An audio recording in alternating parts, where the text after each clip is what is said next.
The prophet has outlived trends and ideologies. Its language is simple. Each chapter a meditation, each meditation a mirror. You will be invited to look more deeply at what you already feel. And if you listen carefully, you may discover the answers you've been searching for were never outside you at all. This is The Prophet. Listen slowly. The Prophet by Khalil Gibran. The Coming of the Ship. Almustafa, the chosen and the beloved, who was a dawn unto his own day, had waited 12 years in the city of Orphalese for his ship that was to return and bear him back to the isle of his birth. And in the 12th year, on the 7th day of Elul, the month of reaping, he climbed the hill without the city walls and looked seaward, and he beheld his ship coming with the mist. Then the gates of his heart were flung open, and his joy flew far over the sea. And he closed his eyes and prayed in the silences of his soul. But as he descended the hill, a sadness came upon him, and he thought in his heart, "How shall I go in peace and without sorrow? Nay, not without a wound in the spirit shall I leave this city. Long were the days of pain I have spent within its walls, and long were the nights of aloneness, and who can depart from his pain and his aloneness without regret? Too many fragments of the Spirit have I scattered in these streets, and too many are the children of my longing that walk naked among these hills, and I cannot withdraw from them without a burden and an ache. It is not a garment I cast off this day, but a skin that I tear with my own hands. Nor is it a thought I leave behind me, but a heart made sweet with hunger and with thirst. Yet I cannot tarry longer. The sea that calls all things unto her calls me, and I must embark. For to stay, though the hours burn in the night, is to freeze and crystallize and be bound in a mold. Fain would I take with me all that is here, but how shall I? A voice cannot carry the tongue and the lips that gave it wings. Alone must it seek the ether. And alone and without his nest shall the eagle fly across the sun. Now, when he reached the foot of the hill, he turned again towards the sea, and he saw his ship approaching the harbor, and upon her prow the mariners, the men of his own land.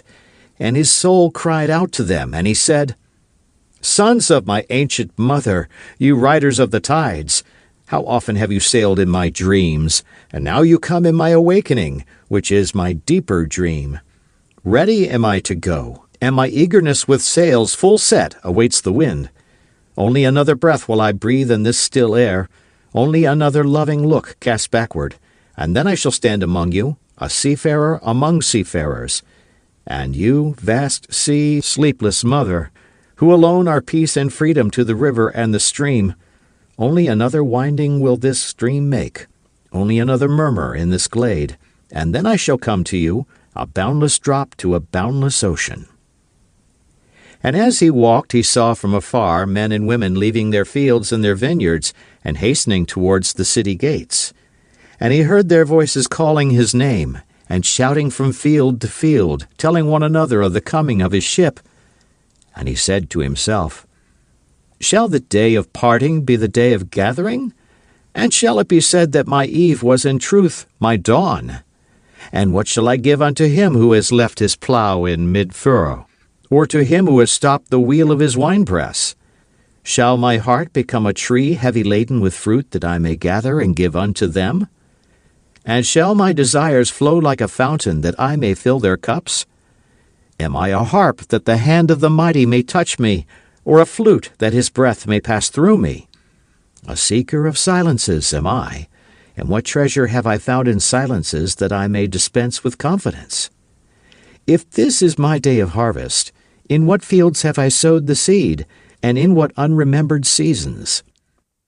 If this indeed be the hour in which I lift up my lantern, it is not my flame that shall burn therein. Empty and dark shall I raise my lantern, and the guardian of the night shall fill it with oil, and he shall light it also." These things he said in words, but much in his heart remained unsaid, for he himself could not speak his deeper secret. And when he entered into the city, all the people came to meet him, and they were crying out to him as with one voice. And the elders of the city stood forth and said, Go not yet away from us. A noontide have you been in our twilight, and your youth has given us dreams to dream. No stranger are you among us, nor a guest, but our son and our dearly beloved. Suffer not yet our eyes to hunger for your face. And the priests and the priestesses said unto him, Let not the waves of the sea separate us now, and the years you have spent in our midst become a memory. You have walked among us a spirit, and your shadow has been a light upon our faces. Much have we loved you, but speechless was our love, and with veils has it been veiled. Yet now it cries aloud unto you, and would stand revealed before you. And ever has it been that love knows not its own depth until the hour of separation. And others came also and entreated him, but he answered them not. He only bent his head, and those who stood near saw his tears falling upon his breast. And he and the people proceeded towards the great square before the temple. And there came out of the sanctuary a woman whose name was Almustafa, and she was a seeress.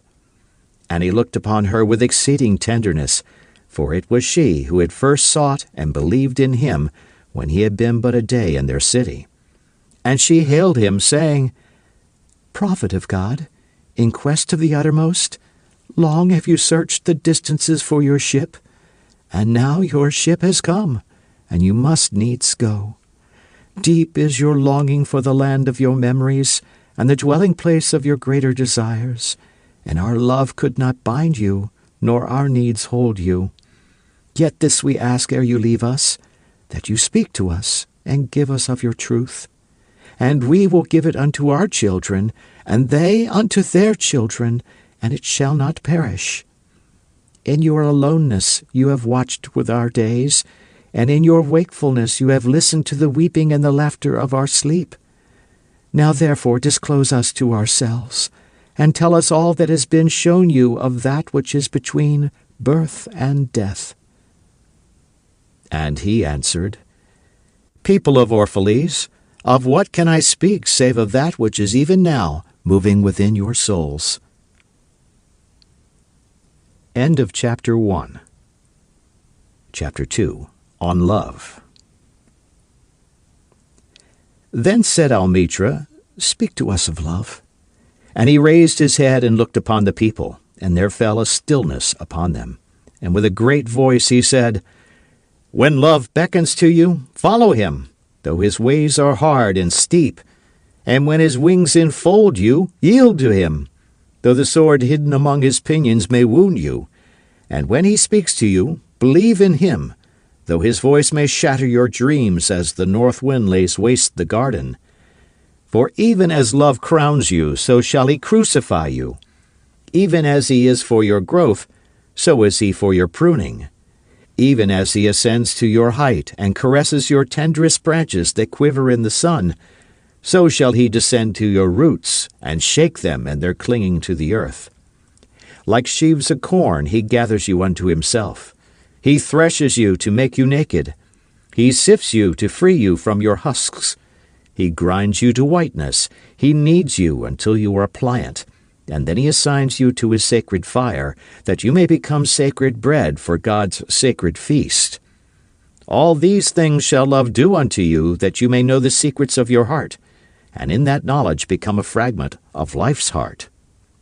But if in your fear you would seek only love's peace and love's pleasure, then it is better for you that you cover your nakedness and pass out of love's threshing floor, into the seasonless world where you shall laugh, but not all of your laughter, and weep, but not all of your tears.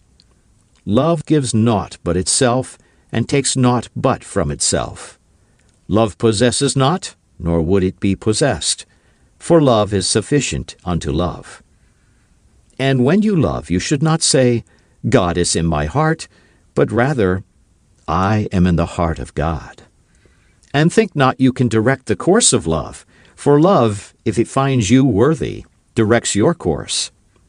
Love has no other desire but to fulfill itself. But if you love, and must needs have desires, let these be your desires.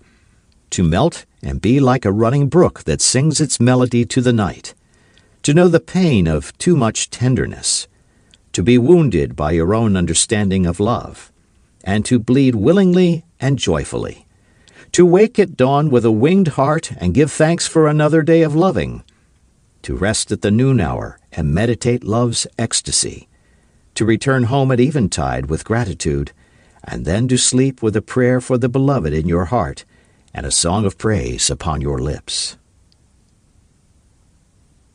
End of chapter. Chapter 3. On Marriage. Then Almitra spoke again and said, "And what of marriage, master?" And he answered, saying, "You were born together, and together you shall be forevermore. You shall be together when the white wings of death scatter your days. Aye, you shall be together even in the silent memory of God. But let there be spaces in your togetherness, and let the winds of the heavens dance between you. Love one another, but make not a bond of love. Let it rather be a moving sea between the shores of your souls. Fill each other's cup, but drink not from one cup. Give one another of your bread, but eat not from the same loaf. Sing and dance together and be joyous, but let each one of you be alone, even as the strings of a lute are alone, though they quiver with the same music. Give your hearts, but not into each other's keeping. For only the hand of life can contain your hearts, and stand together, yet not too near together. For the pillars of the temple stand apart, and the oak tree and the cypress grow not in each other's shadow. Chapter 4. On Children. And a woman who held a babe against her bosom said, "Speak to us of children." And he said, "Your children are not your children. They are the sons and daughters of life's longing for itself. They come through you, but not from you, and though they are with you, yet they belong not to you. You may give them your love, but not your thoughts, for they have their own thoughts. You may house their bodies, but not their souls, for their souls dwell in the house of tomorrow, which you cannot visit, not even in your dreams. You may strive to be like them, but seek not to make them like you. For life goes not backward, nor tarries with yesterday. You are the bows from which your children, as living arrows, are sent forth. The archer sees the mark upon the path of the infinite, and he bends you with his might, that his arrows may go swift and far. Let your bending in the archer's hand be for gladness, for even as he loves the arrow that flies, so he loves also the bow that is stable. Chapter 5. On Giving. Then said a rich man, "Speak to us of giving." And he answered, "You give but little when you give of your possessions. It is when you give of yourself that you truly give. For what are your possessions but things you keep and guard for fear you may need them tomorrow? And tomorrow, what shall tomorrow bring to the overprudent dog burying bones in the trackless sand as he follows the pilgrims to the holy city? And what is fear of need but need itself? Is it not dread of thirst when your well is full, the thirst that is unquenchable? There are those who give little of the much which they have, and they give it for recognition, and their hidden desire makes their gifts unwholesome. And there are those who have little and give it all. These are the believers in life and the bounty of life, and their coffer is never empty. There are those who give with joy, and that joy is their reward. And there are those who give with pain, and that pain is their baptism. And there are those who give and know not pain in giving, nor do they seek joy, nor give with mindfulness of virtue. They give as in yonder valley the myrtle breathes its fragrance into space. Through the hands of such as these God speaks, and from behind their eyes he smiles upon the earth. It is well to give when asked, but it is better to give unasked, through understanding. And to the open-handed, the search for one who shall receive is joy greater than giving. And is there aught you would withhold? All you have shall some day be given. Therefore give now, that the season of giving may be yours and not your inheritors. You often say, I would give, but only to the deserving. The trees in your orchard say not so, nor the flocks in your pasture. They give that they may live, for to withhold is to perish. Surely he who is worthy to receive his days and his nights is worthy of all else from you. And he who has deserved to drink from the ocean of life deserves to fill his cup from your little stream. And what desert greater shall there be than that which lies in the courage and the confidence, nay, the charity, of receiving? And who are you that men should rend their bosom and unveil their pride, that you may see their worth naked and their pride unabashed? See first that you yourself deserve to be a giver and an instrument of giving. For in truth it is life that gives unto life, while you, who deem yourself a giver, are but a witness. And you receivers, and you are all receivers, assume no weight of gratitude, lest you lay a yoke upon yourself and upon him who gives. Rather rise together with the giver on his gifts as on wings, for to be over-mindful of your debt is to doubt his generosity who has the free-hearted earth for mother and God for father. Chapter 6. On Eating and Drinking. Then an old man, a keeper of an inn, said, Speak to us of eating and drinking. And he said, Would that you could live on the fragrance of the earth and, like an air plant, be sustained by the light. But since you must kill to eat, and rob the newly born of its mother's milk to quench your thirst, let it then be an act of worship. And let your board stand an altar on which the pure and the innocent of forest and plain are sacrificed for that which is purer and still more innocent in man. When you kill a beast, say to him in your heart, By the same power that slays you, I too am slain, and I too shall be consumed. For the law that delivered you into my hand shall deliver me into a mightier hand. Your blood and my blood is naught but the sap that feeds the tree of heaven. And when you crush an apple with your teeth, say to it in your heart, Your seeds shall live in my body, and the buds of your tomorrow shall blossom in my heart. And your fragrance shall be my breath, and together we shall rejoice through all the seasons. And in the autumn, when you gather the grapes of your vineyards for the winepress, say in your heart, I too am a vineyard, and my fruit shall be gathered for the winepress, and like new wine I shall be kept in eternal vessels. And in winter, when you draw the wine, let there be in your heart a song for each cup, and let there be in the song a remembrance for the autumn days, and for the vineyard, and for the winepress. And on work. Then a plowman said, Speak to us of work. And he answered, saying, You work that you may keep pace with the earth and the soul of the earth.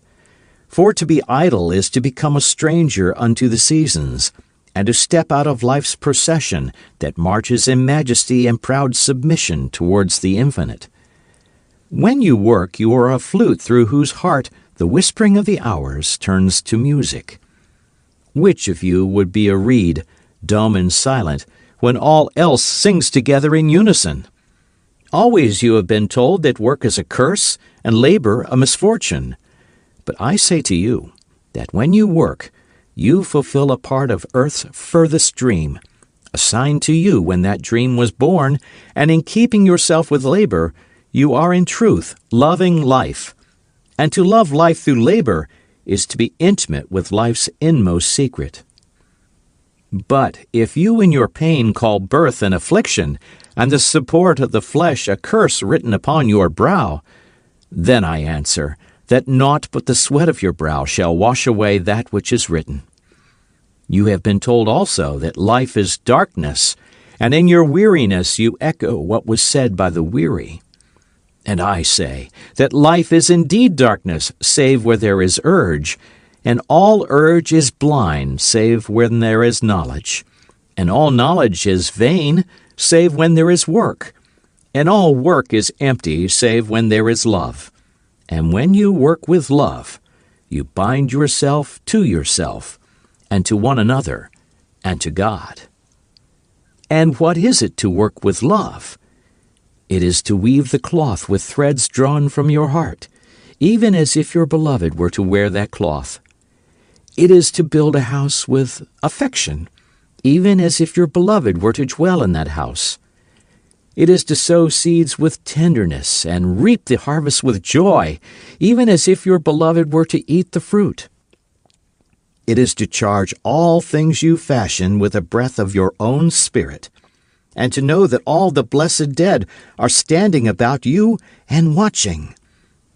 Often have I heard you say, as if speaking in sleep, "He who works in marble and finds the shape of his own soul in the stone is nobler than he who plows the soil. And he who seizes the rainbow to lay it on a cloth in the likeness of man is more than he who makes the sandals for our feet." But I say, not in sleep, but in the overwakefulness of noontide, that the wind speaks not more sweetly to the giant oaks than to the least of all the blades of grass. And he alone is great who turns the voice of the wind into a song made sweeter by his own loving. Work is love made visible, and if you cannot work with love, but only with distaste, it is better that you should leave your work and sit at the gate of the temple and take alms of those who work with joy. For if you bake bread with indifference, you bake a bitter bread that feeds but half man's hunger. And if you grudge the crushing of the grapes, your grudge distills a poison in the wine. And if you sing though as angels and love not the singing, you muffle man's ears to the voices of the day and the voices of the night. Chapter 8. On Joy and Sorrow. Then a woman said, "Speak to us of joy and sorrow."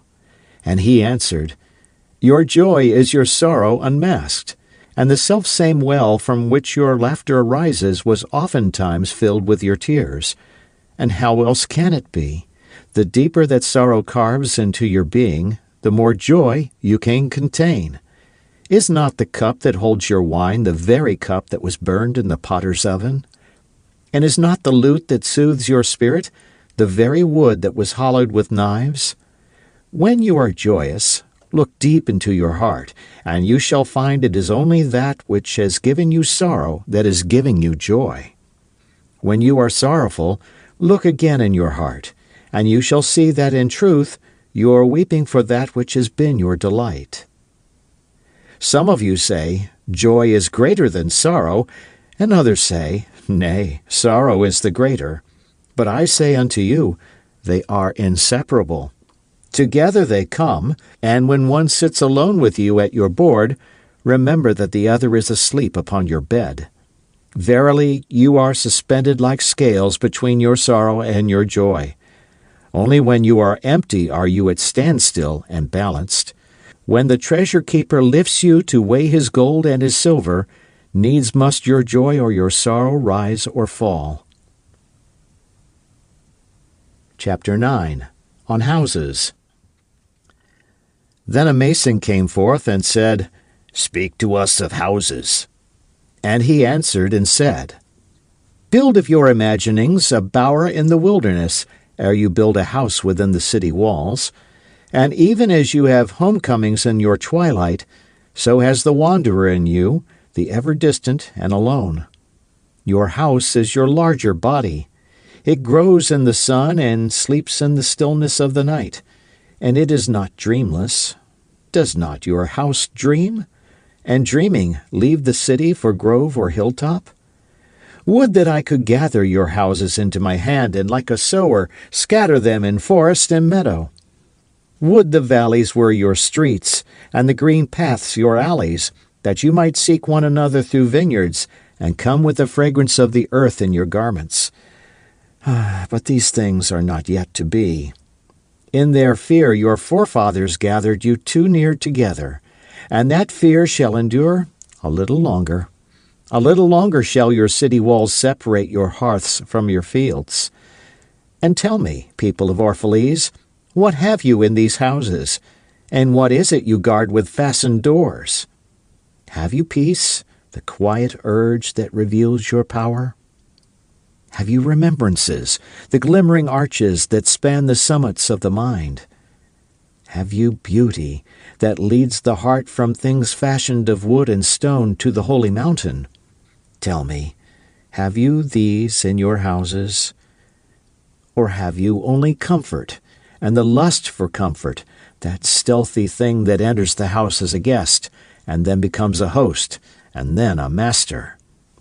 Aye, and it becomes a tamer, and with hook and scourge makes puppets of your larger desires. Though its hands are silken, its heart is of iron. It lulls you to sleep only to stand by your bed and jeer at the dignity of the flesh. It makes mock of your sound senses and lays them in thistledown like fragile vessels. Verily, the lust for comfort murders the passion of the soul, and then walks grinning in the funeral. But you, children of space, you restless in rest, you shall not be trapped nor tamed. Your house shall be not an anchor, but a mast. It shall not be a glistening film that covers a wound, but an eyelid that guards the eye. You shall not fold your wings that you may pass through doors, nor bend your heads that they strike not against a ceiling, nor fear to breathe lest walls should crack and fall down. You shall not dwell in tombs made by the dead for the living. And though of magnificence and splendor, your house shall not hold your secret, nor shelter your longing. For that which is boundless in you abides in the mansion of the sky, whose door is the morning mist, and whose windows are the songs and the silences of night.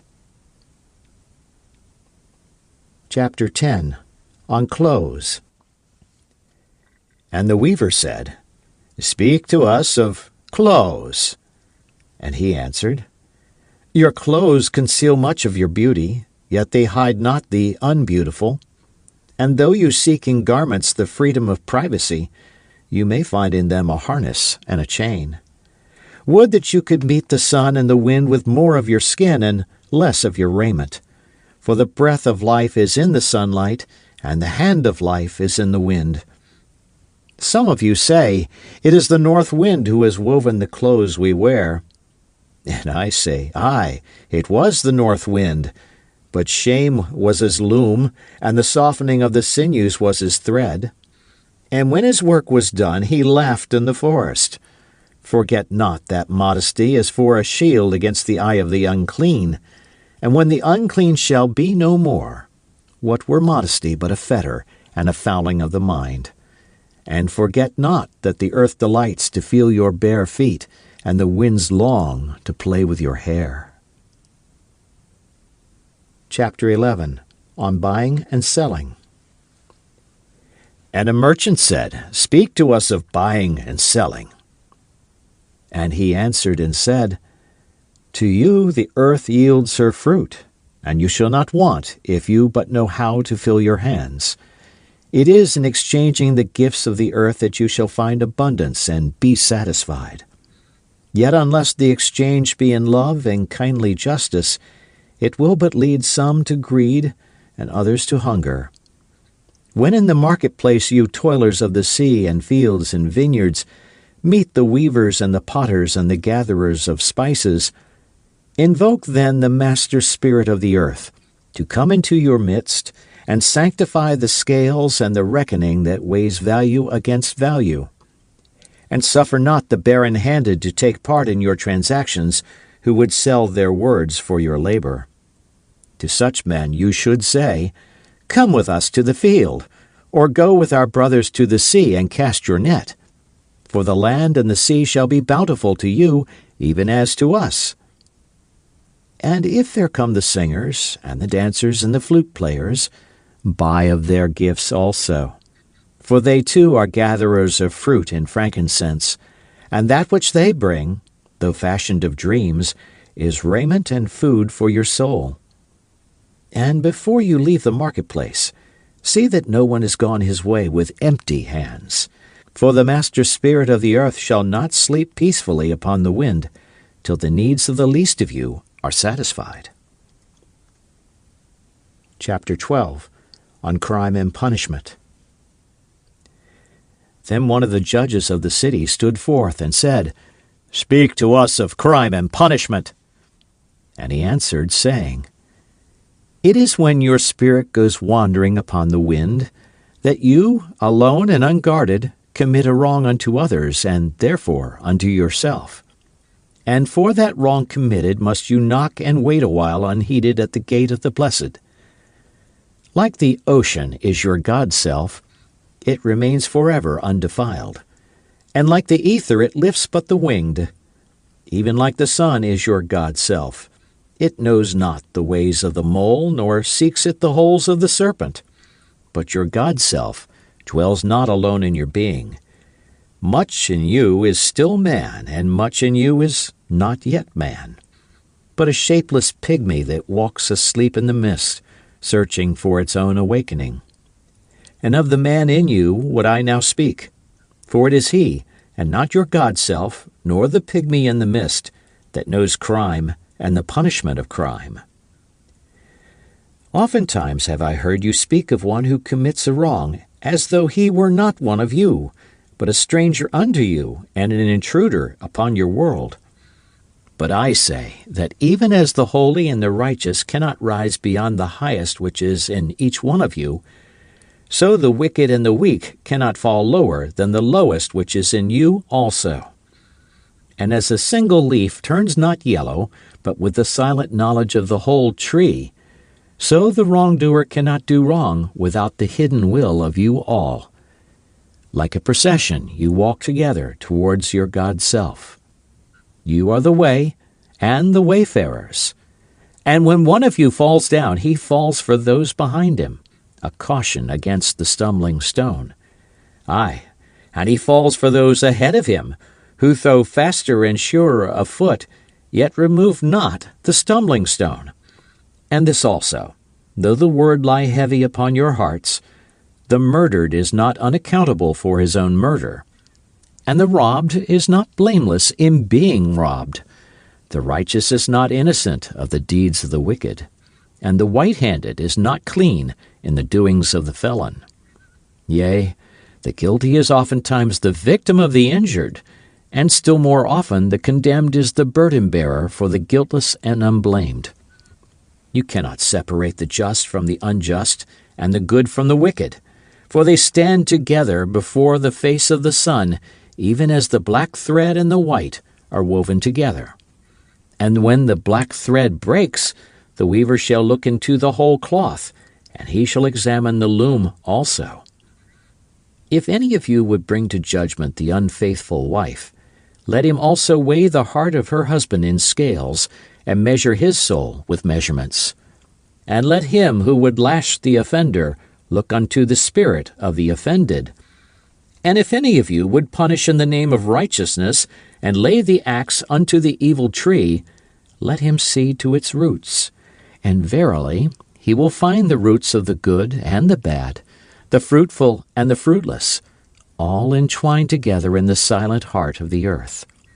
And you judges, who would be just, what judgment pronounce you upon him, who though honest in the flesh yet is a thief in spirit? What penalty lay you upon him who slays in the flesh, yet is himself slain in the spirit? And how prosecute you him who in action is a deceiver and an oppressor, yet who also is aggrieved and outraged? And how shall you punish those whose remorse is already greater than their misdeeds? Is not remorse the justice which is administered by that very law which you would fain serve? Yet you cannot lay remorse upon the innocent, nor lift it from the heart of the guilty. Unbidden shall it call in the night, that men may wake and gaze upon themselves. And you who would understand justice, How shall you, unless you look upon all deeds in the fullness of light? Only then shall you know that the erect and the fallen are but one man standing in twilight between the night of his pygmy self and the day of his God self, and that the cornerstone of the temple is not higher than the lowest stone in its foundation.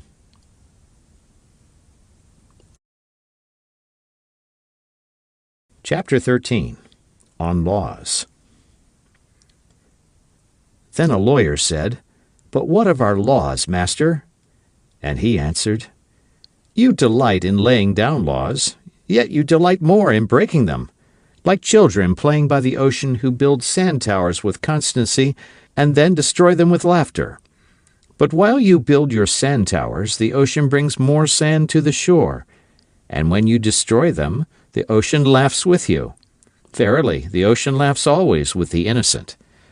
But what of those to whom life is not an ocean, and man-made laws are not sand towers, but to whom life is a rock, and the law a chisel with which they would carve it in their own likeness? What of the cripple who hates dancers? What of the ox who loves his yoke and deems the elk and deer of the forest stray and vagrant things? What of the old serpent who cannot shed his skin, and calls all others naked and shameless? And of him who comes early to the wedding feast, and when overfed and tired goes his way, saying that all feasts are violation, and all feasters lawbreakers? What shall I say of these? Say that they too stand in the sunlight, but with their backs to the sun. They see only their shadows, and their shadows are their laws. And what is the sun to them but a caster of shadows? And what is it to acknowledge the laws but to stoop down and trace their shadows upon the earth? But you who walk facing the sun, what images drawn on the earth can hold you? You who travel with the wind, what weather vane shall direct your course? What man's law shall bind you if you break your yoke but upon no man's prison door? What laws shall you fear if you dance but stumble against no man's iron chains? And who is he that shall bring you to judgment if you tear off your garment yet leave it in no man's path? People of Orphalese, you can muffle the drum, and you can loosen the strings of the lyre, but who shall command the skylark not to sing? Chapter 14. On Freedom. And an orator said, "Speak to us of freedom." And he answered, "At the city gate and by your fireside I have seen you prostrate yourself and worship your own freedom. Even as slaves humble themselves before a tyrant and praise him though he slays them. Aye, in the grove of the temple and in the shadow of the citadel I have seen the freest among you wear their freedom as a yoke and a handcuff. And my heart bled within me, for you can only be free when even the desire of seeking freedom becomes a harness to you, and when you cease to speak of freedom as a goal and a fulfillment. You shall be free indeed when your days are not without a care, nor your nights without a want and a grief, but rather when these things girdle your life, and yet you rise above them naked and unbound. And how shall you rise beyond your days and nights, unless you break the chains which you, at the dawn of your understanding, have fastened around your noon hour? In truth, that which you call freedom is the strongest of these chains, though its links glitter in the sun and dazzle your eyes. And what is it but fragments of your own self you would discard, that you may become free? If it is an unjust law you would abolish, that law was written with your own hand upon your own forehead. You cannot erase it by burning your law books, nor by washing the foreheads of your judges, though you pour the sea upon them. And if it is a despot you would dethrone, see first that his throne erected within you is destroyed. For how can a tyrant rule the free and the proud, but for a tyranny in their own freedom and a shame in their own pride? And if it is a care you would cast off, that cart has been chosen by you rather than imposed upon you. And if it is a fear you would dispel, the seat of that fear is in your heart, and not in the hand of the feared. Verily, all things move within your being in constant half-embrace, the desired and the dreaded, the repugnant and the cherished, the pursued and that which you would escape. These things move within you as lights and shadows in pairs that cling, and when the shadow fades and is no more, the light that lingers becomes a shadow to another light. And thus your freedom, when it loses its fetters, becomes itself the fetter of a greater freedom. Chapter 15. On Reason and Passion. And the priestess spoke again and said, Speak to us of reason and passion.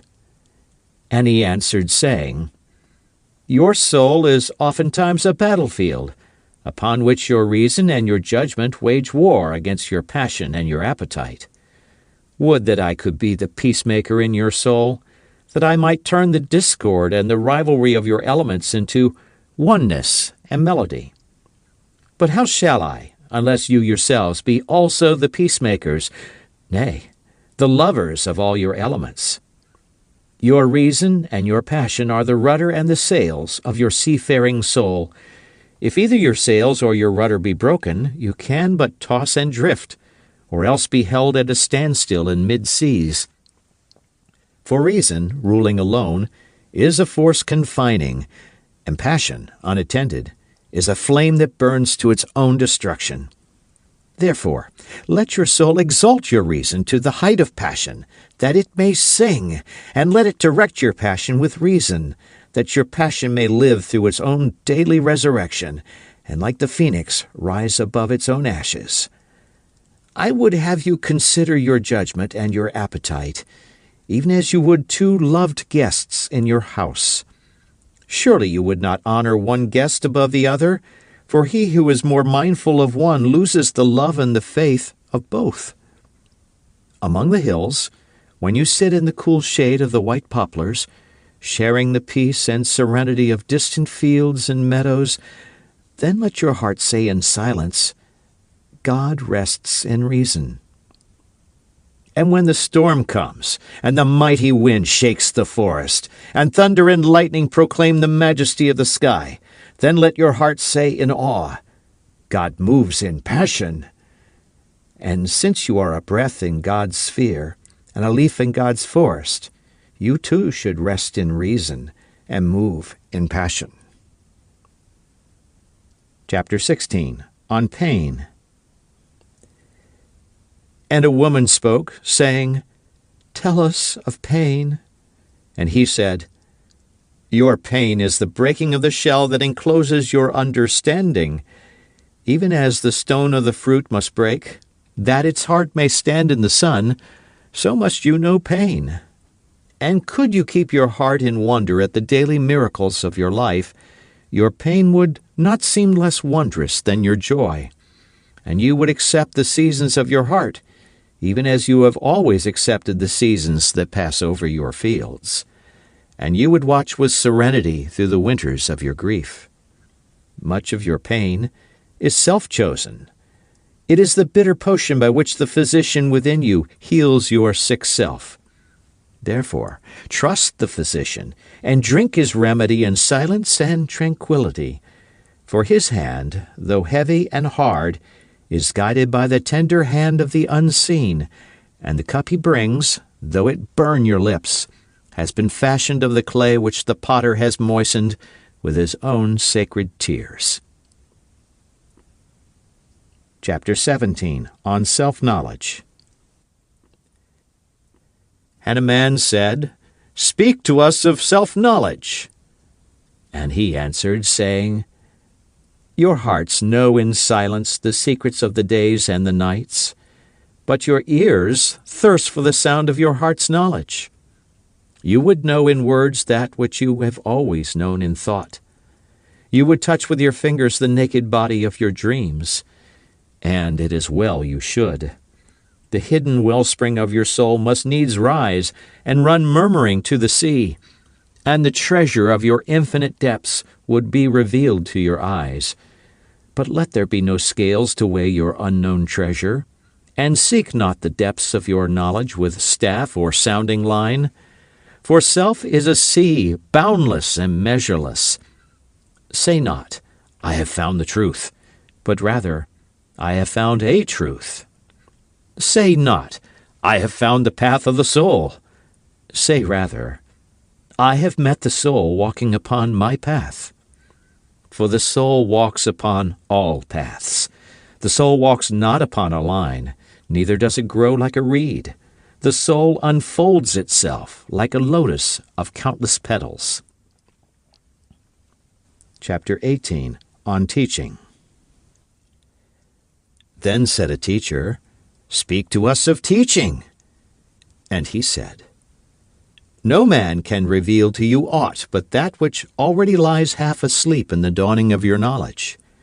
The teacher who walks in the shadow of the temple, among his followers, gives not of his wisdom, but rather of his faith and his lovingness. If he is indeed wise, he does not bid you enter the house of his wisdom, but rather leads you to the threshold of your own mind. The astronomer may speak to you of his understanding of space, but he cannot give you his understanding. The musician may sing to you of the rhythm which is in all space, but he cannot give you the ear which arrests the rhythm, nor the voice that echoes it. And he who is versed in the science of numbers can tell of the regions of weight and measure, but he cannot conduct you hither. For the vision of one man lends not its wings to another man. And even as each one of you stands alone in God's knowledge, so must each one of you be alone in his knowledge of God and in his understanding of the earth. Chapter 19, on Friendship. And a youth said, Speak to us of friendship. And he answered, saying, Your friend is your needs answered. He is your field which you sow with love and reap with thanksgiving. And he is your board and your fireside. For you come to him with your hunger, and you seek him for peace. When your friend speaks his mind, you fear not the nay in your own mind, nor do you withhold the I. And when he is silent, your heart ceases not to listen to his heart. For without words, in friendship, all thoughts, all desires, all expectations are born and shared, with joy that is unacclaimed. When you part from your friend, you grieve not, for that which you love most in him may be clearer in his absence, as the mountain to the climber is clearer from the plain. And let there be no purpose in friendship save the deepening of the spirit. For love that seeks aught but the disclosure of its own mystery is not love, but a net cast forth, and only the unprofitable is caught. And let your best be for your friend. If he must know the ebb of your tide, let him know its flood also. For what is your friend that you should seek him with hours to kill? Seek him always with hours to live. For it is his to fill your need, but not your emptiness. And in the sweetness of friendship let there be laughter and sharing of pleasures. For in the dew of little things the heart finds its morning and is refreshed. Chapter 20, on Talking. And then a scholar said, Speak of talking. And he answered, saying, You talk when you cease to be at peace with your thoughts. And when you can no longer dwell in the solitude of your heart, you live in your lips, and sound is a diversion and a pastime. And in much of your talking, thinking is half murdered. For thought is a bird of space, that in a cage of words may indeed unfold its wings, but cannot fly. There are those among you who seek the talkative through fear of being alone. The silence of aloneness reveals to their eyes their naked selves, and they would escape. And there are those who talk, and without knowledge or forethought, reveal a truth which they themselves do not understand. And there are those who have the truth within them, but they tell it not in words. In the bosom of such as these the Spirit dwells in rhythmic silence. When you meet your friend on the roadside or in the marketplace, let the Spirit in you move your lips and direct your tongue. Let the voice within your voice speak to the ear of his ear. For his soul will keep the truth of your heart as the taste of the wine is remembered, when the color is forgotten and the vessel is no more. Chapter 21. On Time. And an astronomer said, Master, what of time? And he answered, You would measure time, the measureless and the immeasurable. You would adjust your conduct and even direct the course of your spirit according to hours and seasons. Of time you would make a stream upon whose bank you would sit and watch its flowing. Yet the timeless in you is aware of life's timelessness, and knows that yesterday is but today's memory, and tomorrow is today's dream. And that which sings and contemplates in you is still dwelling within the bounds of that first moment which scattered the stars into space. Who among you does not feel that his power to love is boundless? And yet, who does not feel that very love, though boundless, encompassed within the center of his being, and moving not from love thought to love thought, nor from love deeds to other love deeds?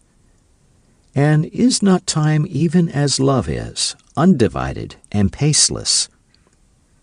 But if in your thought you must measure time into seasons, let each season encircle all the other seasons, and let today embrace the past with remembrance and the future with longing.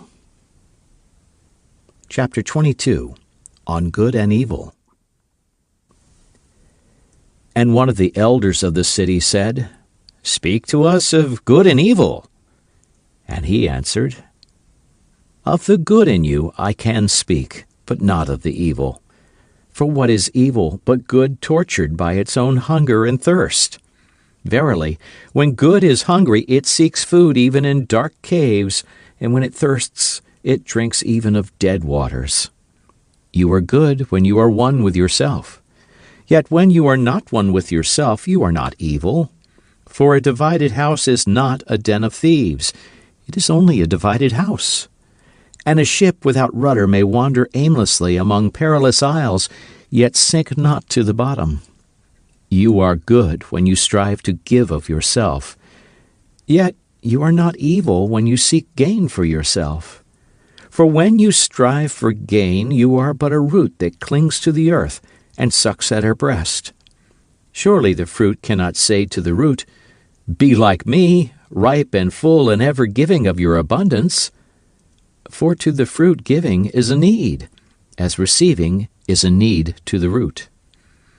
You are good when you are fully awake in your speech, yet you are not evil when you sleep while your tongue staggers without purpose, and even stumbling speech may strengthen a weak tongue.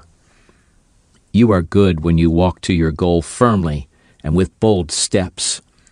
Yet you are not evil when you go thither limping.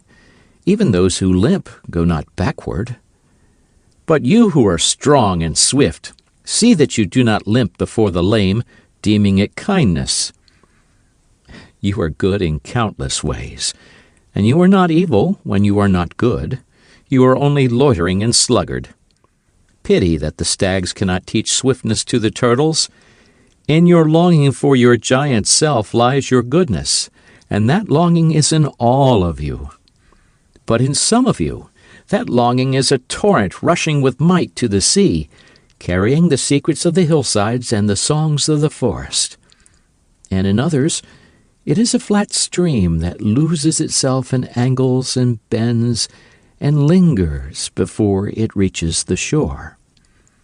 But let not him who longs much say to him who longs little, Wherefore are you slow and halting?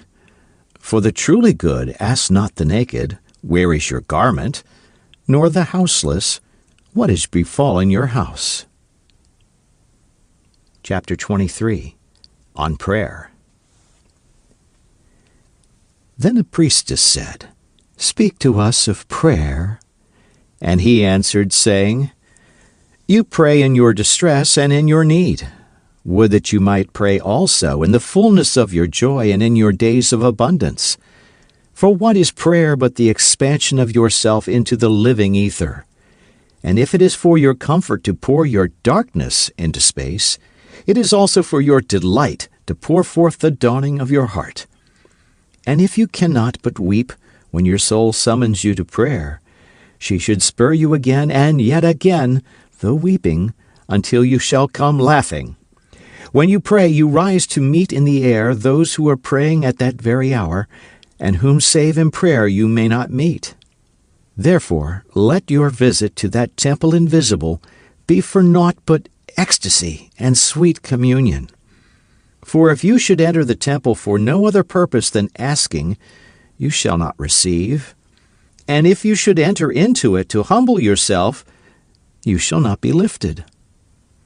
Or even if you should enter into it to beg for the good of others, you shall not be heard. It is enough that you enter the temple invisible.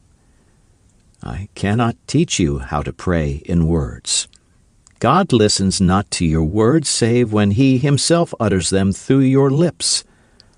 And I cannot teach you the prayer of the seas and the forests and the mountains. But you, who are born of the mountains and the forests and the seas, can find their prayer in your heart. And if you but listen in the stillness of the night, you shall hear them saying in silence, Our God, who art our winged self, it is thy will in us that willeth. It is thy desire in us that desireth. It is thy urge in us that would turn our nights, which are thine, into days, which are thine also. We cannot ask thee for aught, for thou knowest our needs before they are born in us. Thou art our need, and in giving us more of thyself, thou givest us all. Chapter 24. On Pleasure. Then a hermit who visited the city once a year came forth and said, Speak to us of pleasure. And he answered, saying, Pleasure is a freedom song, but it is not freedom. It is the blossoming of your desires, but it is not their fruit. It is a depth calling unto a height, but it is not the deep nor the high. It is the caged taking wing, but it is not space encompassed. Aye, in very truth, pleasure is a freedom song, and I fain would have you sing it with fullness of heart, yet I would not have you lose your hearts in the singing. Some of your youth seek pleasure as if it were all, and they are judged and rebuked. I would not judge nor rebuke them. I would have them seek. For they shall find pleasure, but not her alone. 7 are her sisters, and the least of them is more beautiful than pleasure. Have you not heard of the man who was digging in the earth for roots, and found a treasure? And some of your elders remember pleasures with regret like wrongs committed in drunkenness. But regret is the beclouding of the mind, and not as chastisement. They should remember their pleasures with gratitude, as they would the harvest of a summer. Yet if it comforts them to regret, let them be comforted. And there are among you those who are neither young to seek nor old to remember, and in their fear of seeking and remembering, they shun all pleasures, lest they neglect the Spirit or offend against it. But even in their foregoing is their pleasure, and thus they too find a treasure, though they dig for roots with quivering hands. But tell me, who is he that can offend the Spirit? Shall the nightingale offend the stillness of the night, or the firefly the stars? And shall your flame or your smoke burden the wind? Think you the Spirit is a still pool which you can trouble with a staff? Oftentimes, in denying yourself pleasure, you do but store the desire in the recesses of your being. Who knows but that which seems omitted today waits for tomorrow? Even your body knows its heritage and its rightful need, and will not be deceived. And your body is the harp of your soul, and it is yours to bring forth sweet music from it, or confused sounds. And now you ask in your heart, How shall we distinguish that which is good in pleasure from that which is not good? Go to your fields and your gardens, and you shall learn that it is the pleasure of the bee to gather honey of the flower, but it is also the pleasure of the flower to yield its honey to the bee. For to the bee a flower is a fountain of life, and to the flower a bee is a messenger of love, and to both, bee and flower, the giving and the receiving of pleasure is a need and an ecstasy. People of Orphalese, be in your pleasures like the flowers and the bees. Chapter 25, on Beauty. And a poet said, "Speak to us of beauty." And he answered, "Where shall you seek beauty, and how shall you find her, unless she herself be your way and your guide? And how shall you speak of her, except she be the weaver of your speech? The aggrieved and the injured say, Beauty is kind and gentle. Like a young mother half shy of her own glory, she walks among us. And the passionate say, Nay, beauty is a thing of might and dread. Like the tempest she shakes the earth beneath us and the sky above us. The tired and the weary say, Beauty is of soft whisperings. She speaks in our spirit. Her voice yields to our silences like a faint light that quivers in fear of the shadow. But the restless say, We have heard her shouting among the mountains, and with her cries came the sound of hoofs, and the beating of wings, and the roaring of lions.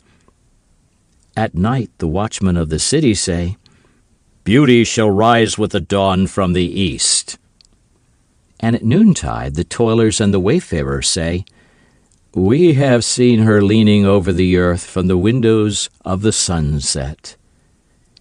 In winter say the snowbound, She shall come with the spring leaping upon the hills.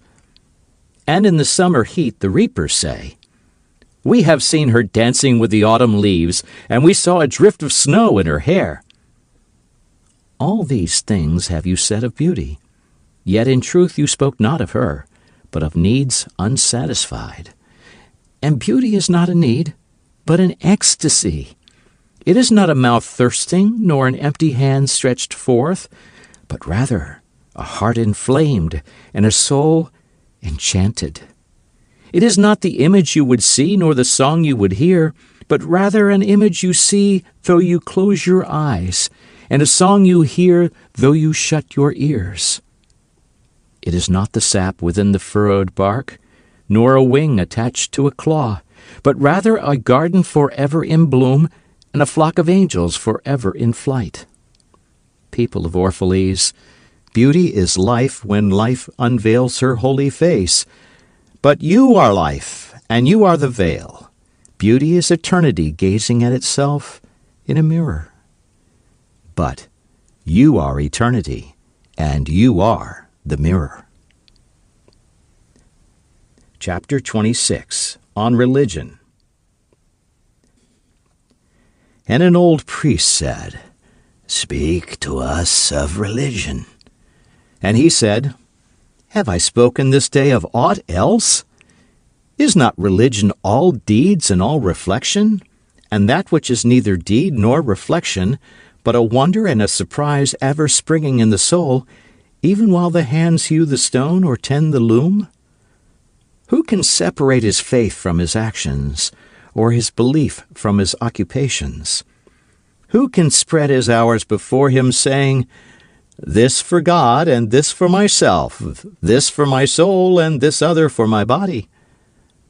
All your hours are wings that beat through space from self to self. He who wears his morality but as his best garment were better naked. The wind and the sun will tear no holes in his skin. And he who defines his conduct by ethics imprisons his songbird in a cage. The freest song comes not through bars and wires. And he to whom worshipping is a window, to open but also to shut, has not yet visited the house of his soul whose windows are from dawn to dawn. Your daily life is your temple, and your religion. Whenever you enter into it, take with you your all. Take the plough, and the forge, and the mallet, and the lute, the things you have fashioned in necessity or for delight. For in reverie you cannot rise above your achievements, nor fall lower than your failures. And take with you all men, for in adoration you cannot fly higher than their hopes, nor humble yourself lower than their despair. And if you would know God, be not therefore a solver of riddles. Rather look about you, and you will see him playing with your children. And look into space. You shall see him walking in the cloud, outstretching his arms in the lightning and descending in rain. You shall see him smiling in flowers, then rising and waving his hands in trees. Chapter 27. On Death. And then Almitra spoke, saying, We would ask now of death. And he said, You would know the secret of death. But how shall you find it, unless you seek it in the heart of life? The owl whose night-bound eyes are blind unto the day cannot unveil the mystery of light. If you would indeed behold the spirit of death, open your heart wide unto the body of life. For life and death are one, even as the river and the sea are one. In the depth of your hopes and desires lies your silent knowledge of the beyond. And like seeds dreaming beneath the snow, your heart dreams of spring. Trust the dreams, for in them is hidden the gate to eternity. Your fear of death is but the trembling of the shepherd when he stands before the king, whose hand is to be laid upon him in honor.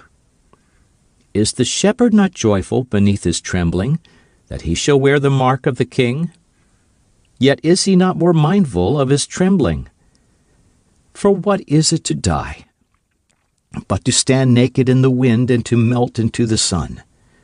And what is it to cease breathing, but to free the breath from its restless tides, that it may rise and expand and seek God unencumbered? Only when you drink from the river of silence shall you indeed sing. And when you have reached the mountain-top, then you shall begin to climb. And when the earth shall claim your limbs, then shall you truly dance. And now it was evening, and Almitra the seeress said, Blessed be this day, and this place, and your spirit that has spoken. And he answered, Was it I who spoke? Was I not also a listener? Chapter 28. The Farewell. Then he descended the steps of the temple, and all the people followed him. And he reached his ship and stood upon the deck. And facing the people again, he raised his voice and said, People of Orphalese, the wind bids me leave you. Less hasty am I than the wind, yet I must go. We wanderers, ever seeking the lonelier way, begin no day where we have ended another day, and no sunrise finds us where sunset left us. Even while the earth sleeps, we travel. We are the seeds of the tenacious plant, and it is in our ripeness and our fullness of heart that we are given to the wind and are scattered. Brief were my days among you, and briefer still the words I have spoken. But should my voice fade in your ears, and my love vanish in your memory, then I will come again, and with a richer heart and lips more yielding to the Spirit will I speak. Yea, I shall return with the tide, and though death may hide me, and the greater silence enfold me, yet again will I seek your understanding. And not in vain will I seek. If aught I have said is truth, that truth shall reveal itself in a clearer voice, and in words more kin to your thoughts. I go with the wind, people of Orphalese, but not down into emptiness. And if this day is not a fulfillment of your needs and my love, then let it be a promise till another day. Man's needs change, but not his love, nor his desire that his love should satisfy his needs. Know, therefore, that from the greater silence I shall return. The mist that drifts away at dawn, leaving but dew in the fields, shall rise and gather into a cloud and then fall down in rain. And not unlike the mist have I been. In the stillness of the night I have walked in your streets, and my spirit has entered your houses. And your heartbeats were in my heart, and your breath was upon my face, and I knew you all. I knew your joy and your pain, and in your sleep your dreams were my dreams. And oftentimes I was among you, a lake among the mountains. I mirrored the summits in you and the bending slopes, and even the passing flocks of your thoughts and your desires. And to my silence came the laughter of your children in streams, and the longing of your youths in rivers. And when they reached my depth, the streams and the rivers ceased not yet to sing. But sweeter still than laughter, and greater than longing, came to me. It was the boundless in you. The vast man in whom you are all but cells and sinews, he in whose chant all your singing is but a soundless throbbing. It is in the vast man that you are vast, and in beholding him that I beheld you and loved you. For what distances can love reach that are not in that vast sphere? What visions, what expectations, and what presumptions can outsoar that flight? Like a giant oak tree covered with apple blossoms is the vast man in you. His might binds you to the earth. His might binds you to the earth. His fragrance lifts you into space, and in his durability you are deathless. You have been told that, even like a chain, you are as weak as your weakest link. This is but half the truth. You are also as strong as your strongest link. To measure you by your smallest deed is to reckon the power of ocean by the frailty of its foam.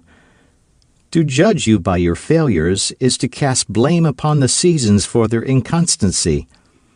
Aye, you are like an ocean, and though heavy-grounded ships await the tide upon your shores, yet, even like an ocean, you cannot hasten your tides.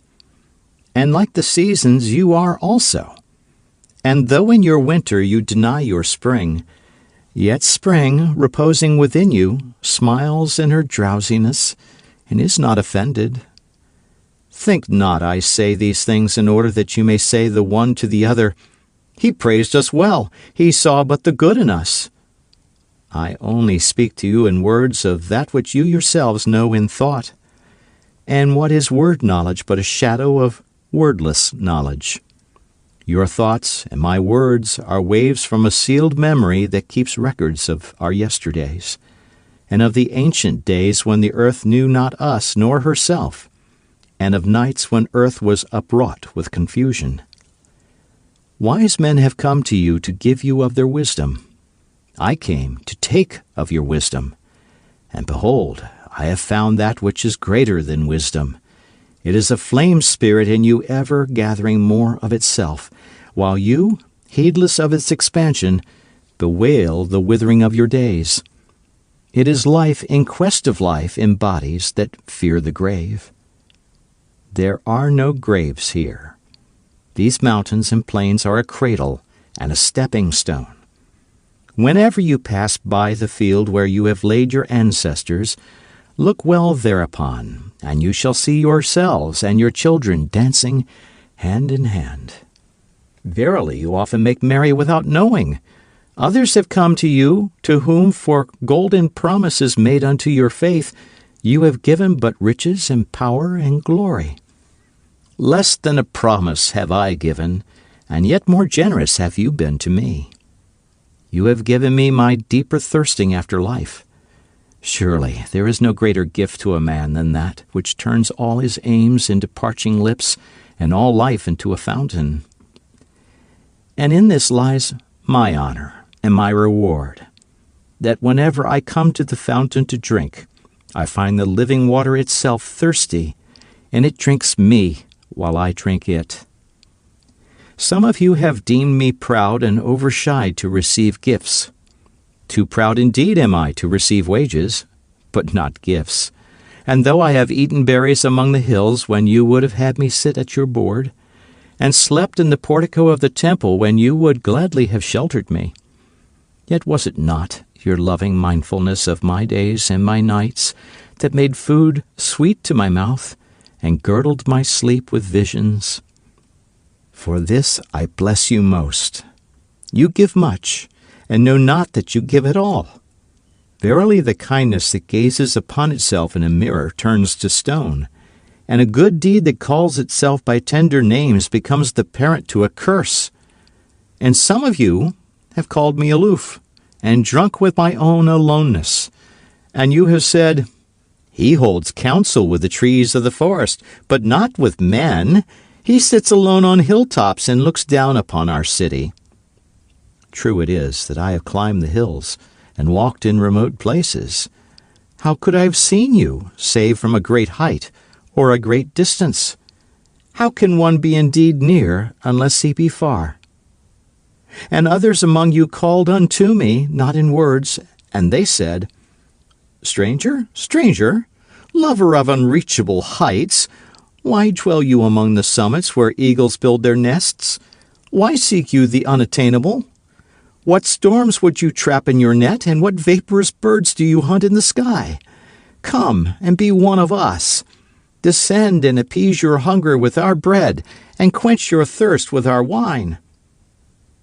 In the solitude of their souls they said these things, but were their solitude deeper, they would have known that I sought but the secret of your joy and your pain, and I hunted only your larger selves that walked the sky. But the hunter was also the hunted, for many of my arrows left my bow only to seek my own breast, and the flyer was also the creeper, for when my wings were spread in the sun, their shadow upon the earth was a turtle. And I, the believer, was also the doubter. For often have I put my finger in my own wound, that I might have the greater belief in you, and the greater knowledge of you. And it is with this belief and this knowledge that I say, You are not enclosed within your bodies, nor confined to houses or fields. That which is you dwells above the mountain and roves with the wind. It is not a thing that crawls into the sun for warmth, or digs holes into darkness for safety, but a thing free, a spirit that envelops the earth and moves in the ether. If these be vague words, then seek not to clear them. Vague and nebulous is the beginning of all things, but not their end. And I fain would have you remember me as a beginning. Life, and all that lives, is conceived in the mist and not in the crystal. And who knows but a crystal is mist in decay? This would I have you remember in remembering me. That which seems most feeble and bewildered in you is the strongest and most determined. Is it not your breath that has erected and hardened the structure of your bones? And is it not a dream which none of you remember having dreamt, that builded your city and fashioned all there is in it? Could you but see the tides of that breath, you would cease to see all else. And if you could hear the whispering of the dream, you would hear no other sound. But you do not see, nor do you hear. And it is well. The veil that clouds your eyes shall be lifted by the hands that wove it. And the clay that fills your ears shall be pierced by those fingers that kneaded it. And you shall see, and you shall hear.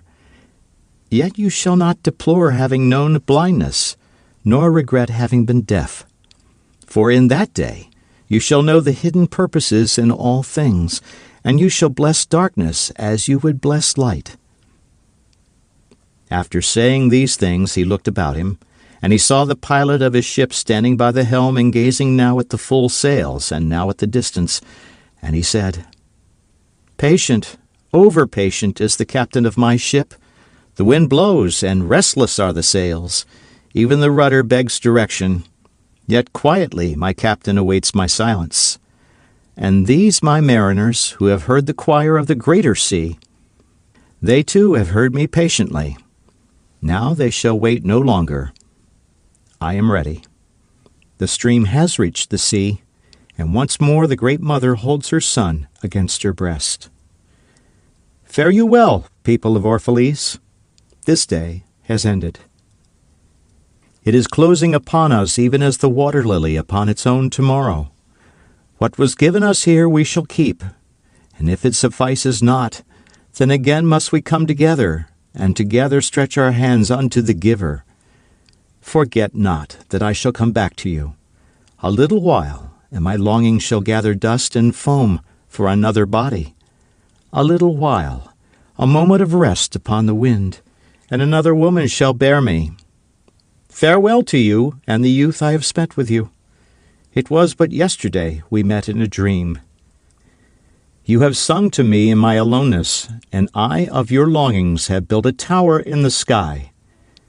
But now our sleep is fled, and our dream is over, and it is no longer dawn. The noontide is upon us, and our half-waking has turned to fuller day, and we must part. If in the twilight of memory we should meet once more, we shall speak again together, and you shall sing to me a deeper song. And if our hands should meet in another dream, we shall build another tower in the sky.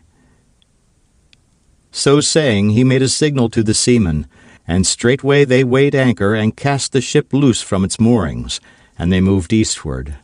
And a cry came from the people as from a single heart, and it rose into the dusk and was carried out over the sea like a great trumpeting. Only Almitra was silent, gazing after the ship until it had vanished into the mist. And when all the people were dispersed, she still stood alone upon the sea-wall, remembering in her heart his saying, "A little while, a moment of rest upon the wind, and another woman shall bear me." This is the end of The Prophet by Khalil Gibran.